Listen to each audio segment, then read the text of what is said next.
All right, all right, all right. So I got another one. You have undoubtedly seen the chart that talks about housing being out astronomically out of whack to historical norms when you compare price to incomes. Mhm. Right? I think I saw somewhere where price incomes today are 7x. Take the median home price and the median household income, and it's like 6 or 7x. Historical averages are far closer to 4 or 4.5. Guys, housing market is going to crash because it is simply out of whack. What say you, Matt? I only care about the payment. I don't care about what the actual asset costs.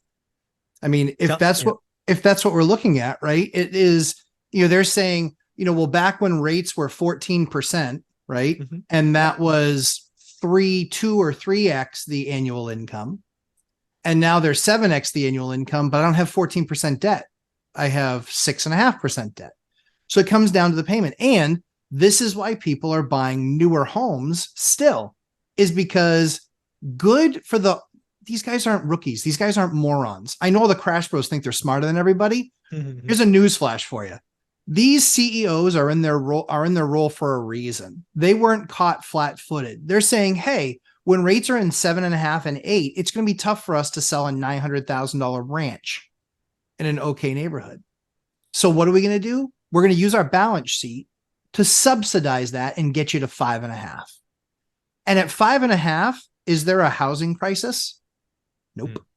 Everything's still flying off the shelves at 5.5, even if it's a $900,000 home, because their payment is likely going to be the same as somebody buying a 40-year-old ranch in a not equal neighborhood, and that's not brand new and is going to need maintenance.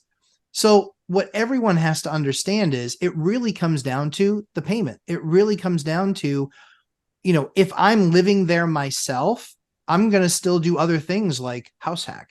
I'm going to buy a house with an ADU. I'm going to think of smarter ways than everybody else to get into that asset, my multifamilies, the 4-3-2-1 strategy. There's 1,000 different ways you can get into an asset that you want to live in where you're not a renter and you're actually making money. The latest title that sadly came across my screen was people are giving up trying to buy. They don't give up in a crash. Like you were wrong still. And that's the issue, is the market just is not crashing. It just is not crashing. Yeah. It's not going to crash. It's going to correct. It's not going to crash. Yeah. So correct. So you and I, just to go back to a bet I think we made over a year ago, you have one more year roughly I do. for 10% drop. So Yep. I like my chances of winning that one, but we'll talk about that. I wouldn't get too cozy. I wouldn't get too cozy. I think I think the number that's going to it's not going to be the end of the year number, I think, is what's going to get us there. I think that the Fed is going to hold on and not drop rates. I think they're going to flat next quarter or two.